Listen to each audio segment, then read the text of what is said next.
book walk-in clinic 真係好難，我又係 book 唔到啦。咁最後尾決定入急症嗰陣時咧，就係呢一個樣啦，濕疹啊或者感染範圍咧都係喺個手指公嗰度嘅。咁但係咧喺我出完院之後嘅另一日咧，佢就開始有啲粒粒蔓延咗，感染嗰位下邊咧係生多咗好多粒粒嘅。咁而家咧就蔓延咗嚟呢度咯。咁我今次成個過程咧就大概係等咗4個鐘到啦，咁就其實耐過睇醫院嘅。Hello， 大家好，我係家鄉妹。早晨啊，而家係星期六嘅9點幾啦。晨早流流咧，我又要去 walk-in clinic 啦。上一條片咧，我咪話我因為手指濕疹入咗急症嘅，而家手指感染已經好翻晒啦，但係我嘅濕疹係越嚟越嚴重咯。咁其實咧，我嚟到加拿大之後咧，我啲濕疹已經係越嚟越好噶啦。因為我以前喺香港嘅時候咧，都係有濕疹嘅，咁都係喺手指公嗰個位置啦。咁但係咧就冇而家咁嚴重嘅，咁同埋咧，我嚟到加拿大之後咧，我啲濕疹咧係慢慢咁樣好翻嘅。咁前排已經維持咗幾個月噶啦，都係隻手係完全冇事，係一啲濕疹都冇嘅。咁而家又唔係轉季嘅關係啦，咁無啦啦就爆翻出嚟咯。咁我咁早起身咧，就係諗住 walk-in clinic 啦。唔知住多倫多嘅大家有冇同感？book walk-in clinic 真係好難，我又係 book 唔到啦。跟住我朋友介紹咗呢間，咁我見佢10點鐘開門，咁我就諗住喺佢開門之前到，跟住睇下佢會唔會俾我 walk in 咁樣搏一搏。咁我食完啲抗生素咧，到而家就大概4日啦。咁我手指發炎嗰個位咧已經好翻晒，佢甩咗嗰啲死皮出嚟，但係咧下邊呢啲粒粒咧，我以前係冇嘅。咁同埋咧另一隻手咧都生咗幾個泡泡，咁以前都係呢邊手係冇嘅。啲濕疹係越嚟越嚴重嘅，咁所以咧我 book 唔到嘅情況下都要去 walk-in clinic 嗰度搏一搏啦。咁聽聞咧呢度 walk-in clinic 咧就算 book 咗都係要等好耐嘅，所以我會食埋個早餐，執齊啲嘢就出發啦。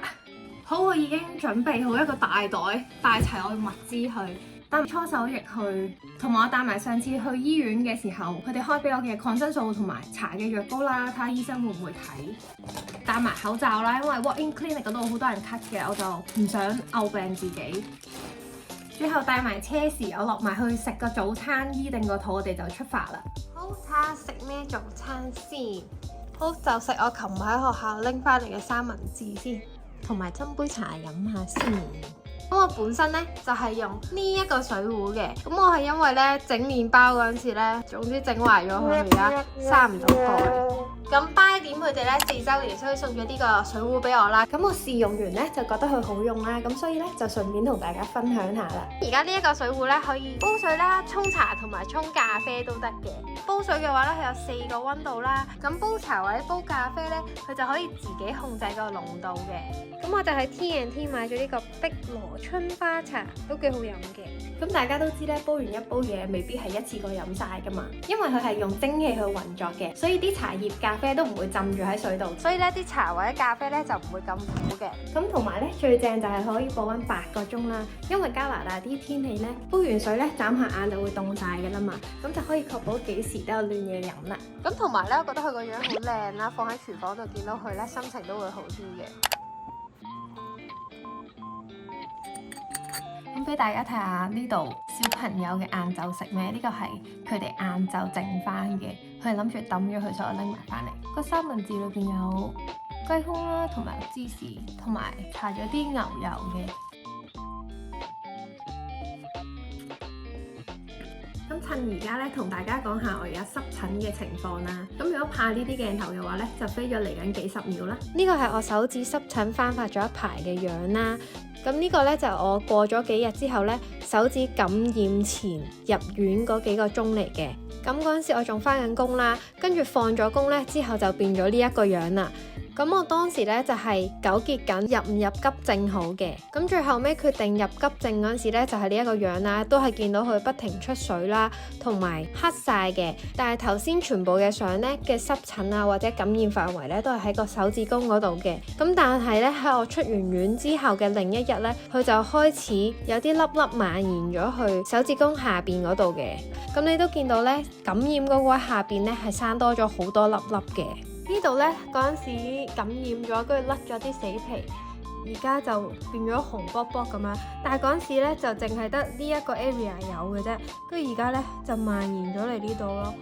跟住同埋呢一邊手咧又有啲 spot 啦，呢度有粒啦，跟住呢度都有粒，跟住同埋咧上到嚟手臂呢度都有，所以一定要睇醫生。好，時間都差唔多啦，而家出發去 walk-in clinic 先。而家出邊落緊雨啊，希望少啲人睇啦。因為嗰度冇車位泊啊，我本來查咗嗰度有個位嘅，但係封住咗，所以而家泊咗去一度之後，而家行過去，落住雨啊！佢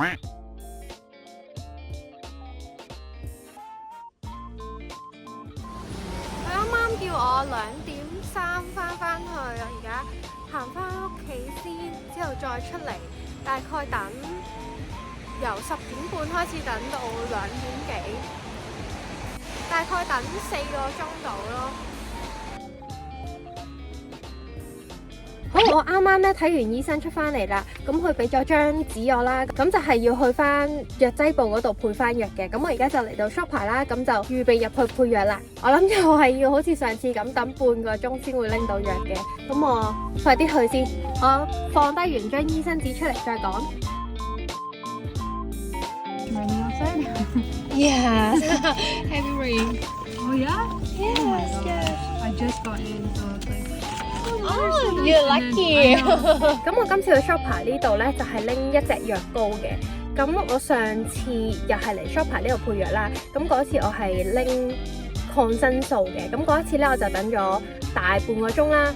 今次咧，佢就叫我翻咗屋企先。咁可能咧，到今日嘅夜晚再嚟 shopper 呢度拎翻個藥嘅。咁我諗可能係佢哋要自己溝嗰啲藥，咁所以就要等得耐啲啦。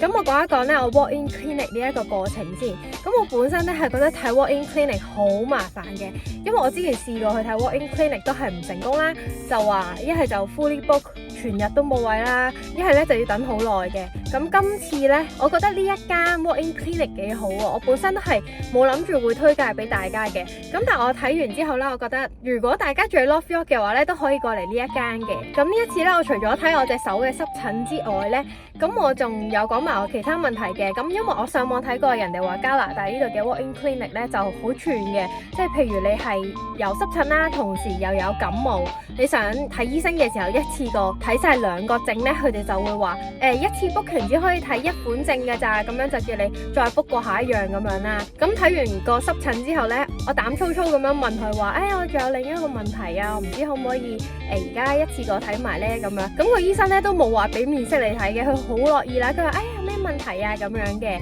咁所以咧今次我去呢一間 walk-in clinic 咧都好滿意嘅。咁同埋咧睇完先知原來呢一間係有廣東話、普通話同埋韓文嘅服務喎。如果怕講英文嘅，原來都可以嚟呢間。咁但係我去嗰陣時唔知嘅，咁所以咧我全程都係講英文嘅。我講翻我個濕疹先啦。咁咧，咁我呢一個濕疹咧喺最開頭嘅時候咧，我就去咗 shopper 嘅藥劑部嗰度就配咗一支濕疹藥膏啦。咁就係呢一支嘅，我放翻個圖喺呢度啦。咁跟住就冇用啦，好明顯，跟住就感染咗啦。咁我拎埋支藥膏去到 hospital 嗰度啦。咁個護士咧就話唔好用黑色呢一支啊，冇用㗎。咁同埋個醫生咧都串咗個藥名叫我買嗰一種藥嘅。咁跟住咧我又帶埋咗去 walk-in clinic 呢度俾呢個醫生睇啦。跟住咧佢又話我呢一支藥膏係冇用咯，跟住又俾咗另一種藥膏喎。我都唔知啊，希望得啦呢個。咁我今次成個過程呢，就大概係等咗4個鐘到啦。咁就其實耐過睇醫院嘅，因為我上次去醫院呢，我由等去到睇完呢，就 total 用咗3個鐘啫。咁但係今次呢，淨係等就已經等咗4個鐘。咁 walk-in clinic 係真係耐啲嘅，但係你冇理由好小事都去醫院噶嘛。好，咁而家我就揸翻屋企先。咁一陣間咧，等埋家鄉仔放工咧，我哋就會一齊再嚟 shopper 呢度拎翻個藥嘅。好，咁我而家揸車翻屋企先啦。